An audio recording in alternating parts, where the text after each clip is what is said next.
নভেম্বরে ভারতের বিপক্ষে এশিয়ান কাপ কোয়ালিফায়ার অত্যন্ত গুরুত্বপূর্ণ ম্যাচে মাঠে নামতে যাচ্ছে বাংলাদেশ জাতীয় ফুটবল দল। ম্যাচটি কোয়ালিফায়ারের বাইরে দক্ষিণ এশিয়ার দুই প্রতিদ্বন্দ্বী দেশের মর্যাদার লড়াই হিসেবেও বিবেচিত হচ্ছে। বাংলাদেশের ফুটবল ফ্যানদের জন্য সুখবর হলো এই ম্যাচে বাংলাদেশের স্কোয়াডে যুক্ত হতে যাচ্ছে আরও 3 জন বাংলাদেশি বংশোদ্ভূত ফুটবলার। বাফুফে যদি সঠিকভাবে এই বিষয়টা নিয়ে কাজ করে তাহলে তাদেরকে জাতীয় দলের একাদশেও দেখা অসম্ভব কিছু হবে না।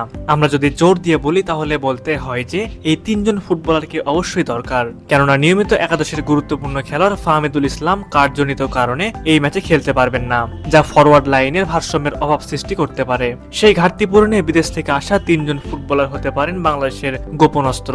চলুন কথা না বাড়িয়ে সেই 3 জন ফুটবলার সম্পর্কে বিস্তারিত জেনে নেওয়া যাক। নম্বর 3, আরহাম ইসলাম। ভারতের বিপক্ষে গোল সমস্যার সমাধানে আরহাম ইসলাম হতে পারেন পারফেক্ট সলিউশন। সিঙ্গাপুর ম্যাচের পর 2টি হলুদ কার্ড দেখায় ভারতের বিপক্ষে ম্যাচ মিস করবেন ফাহমিদুল ইসলাম, আর তাই তো সবাই চাইছে ফাহমিদুলের জায়গায় যেন বাংলাদেশি বংশোদ্ভূত অস্ট্রেলিয়ান ফুটবলার আরহাম ইসলামকে সুযোগ দেওয়া হয়। আরহাম ইসলামকে তো আর্জেন্টাইন স্ট্রাইকার লাউতারো মার্টিনেজের সাথে তুলনা করা হয়। আরহাম ইসলামের পজিশনিং প্লেইং স্টাইল দেখলে আপনি অবাক হবেন। আরহামের দলে ঢোকার সম্ভাবনা সবচেয়ে বেশি। নম্বর 2, ইকরামুল কাসপার হক। ইকরামুলের ডিফেন্ডিং দেখলে আপনার মনে হবে এ যেন স্পেনের সার্জিও রামোস। বাংলাদেশের ট্রায়ালে এসেও সে দারুণ ফুটবল খেলেছিল, অথচ সিন্ডিকেট তাকে আজ বাংলাদেশ দল থেকে বাইরে রেখেছে। বাংলাদেশের ডিফেন্স লাইন সমস্যার সমাধানে ইকরামুল কাসপার হতে পারেন ভালো অপশন।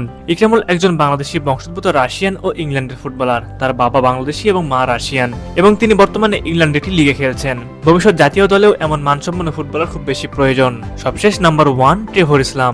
বর্তমানে ট্রেভর খেলছেন স্ট্যানফোর্ড মেন্স সকার ক্লাবে, যা অংশ নেয় NCAA ডিভিশনের অন্তর্গত ফার্স্ট টায়ার ইউনিভার্সিটি লিগে। আমরা সকলে জানি আমেরিকান ইউনিভার্সিটি লিগ কতটা কম্পিটিটিভ। ট্রেভর ইসলাম সেই লিগেরই একজন নিয়মিত মুখ। সুতরাং ভারত ম্যাচে গোল স্কোরিং এর জন্য ট্রেভরের বিকল্প অন্য কেউ এই মুহূর্তে হতে পারে না। সব মিলিয়ে এই 3 জন বিদেশে বেড়ে ওঠা বাংলাদেশি বংশোদ্ভূত ফুটবলার যদি নভেম্বরে ভারত ম্যাচের জন্য দলের অন্তর্ভুক্ত করা যায় তাহলে বাংলাদেশের আক্রমণ ও রক্ষণভাগ দুই পাবে নতুন প্রাণ। এখন দেখার বিষয় বাংলাদেশ ফুটবল ফেডারেশন এই 3 জন সম্ভাবনাময় তারকাকে দ্রুত যোগাযোগ করে দলে যুক্ত করতে পারেন কিনা, কারণ এখনই সময়। দ্রুত পদক্ষেপ না নিলে হয়তো আবারও হাতছাড়া হবে বিদেশে বেড়ে ওঠা বাংলাদেশি এই প্রতিভার ভান্ডারগুলো।